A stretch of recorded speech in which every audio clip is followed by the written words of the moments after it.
contested and is poorly understood as the question of what makes a person gay or straight. It's a political question, a social question, a religious question, but it's also a science question, one that might someday have an actual, provable answer. The handful of scientists who work in this underfunded and politically charged field will tell you that answer is a long way off. But their efforts are already yielding tantalizing clues. One focus of their research is twins. These bedrooms belong to twins who are 9 years old. One room is all camouflage, airplanes, and military toys. The other, well, see for yourself. A pastel canopy, stuffed animals, white horses. Not all that surprising for boy-girl twins. Except these twins What's your base code? Are Jared and Adam.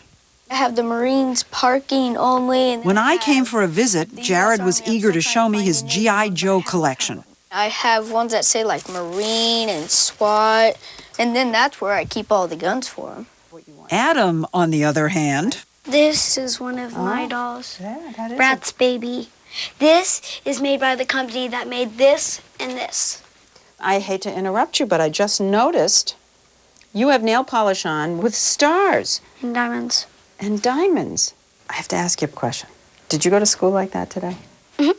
I just showed them my nails, and they were like, "Why did you do that?" Like, Adam's behavior is called childhood gender nonconformity, meaning a child whose interests and behaviors are more typical of the opposite sex. Research shows that kids with extreme gender nonconformity usually grow up to be gay. Danielle is Adam and Jared's mom. How early on did you notice this difference? About 18 months, he was really into asking for a Barbie. He wanted a Barbie. At 18 months? At 18 months. And what about Jared? What was he asking at 18 trucks. months? Fire trucks. Not that much has changed. Jared's favorite game now is Battlefield 2 Special Forces. What's your favorite game? It's called Neopets, the Darkest Fairy. If you were going to tell a stranger what you were like, what would you say? I'm a kid who likes G.I. Joes and games and TV. I would say like a girl. You would say, I'm like a girl? That's what you would say? Why do you think that is? Michael Bailey, a psychology professor at Northwestern University, is a leading researcher in the field of sexual orientation. They've grown up in the same house. They've been treated the same way.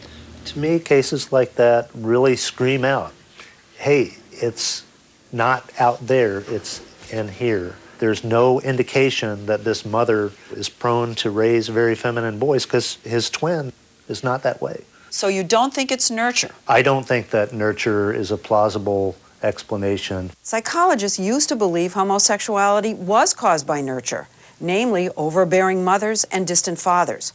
But that theory has been disproved.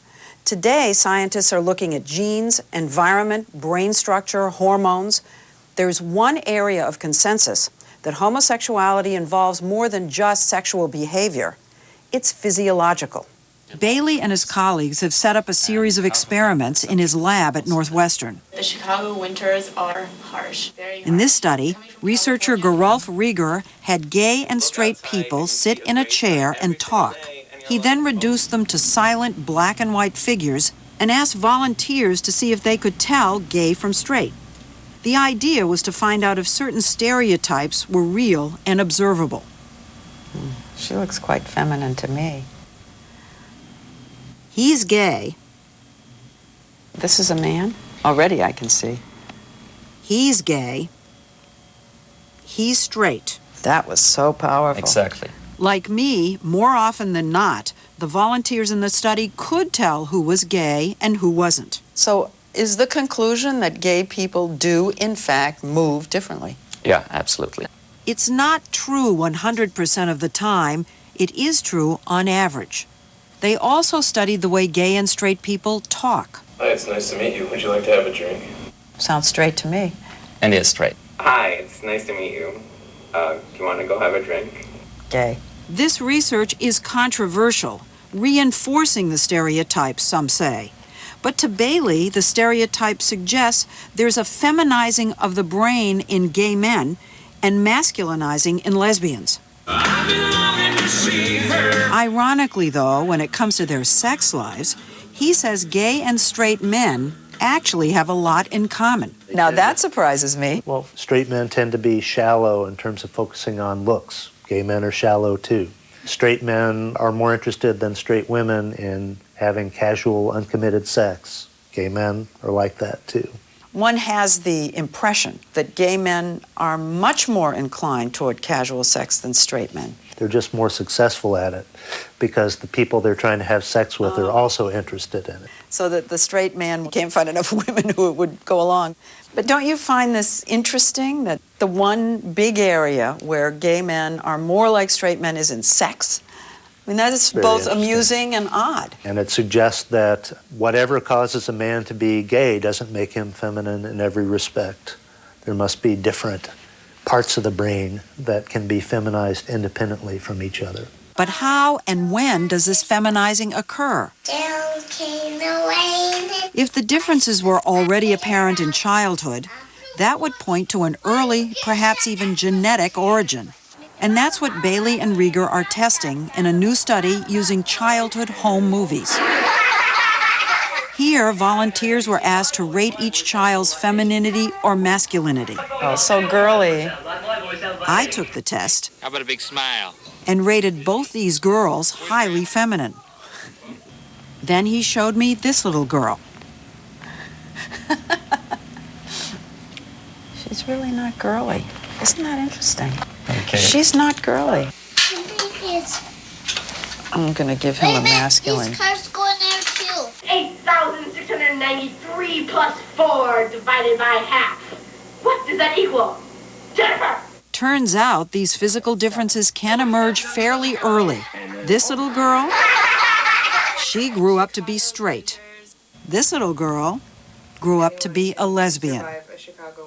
The little boy with the gun is straight, and the game show host is gay. They make spring a lot nicer.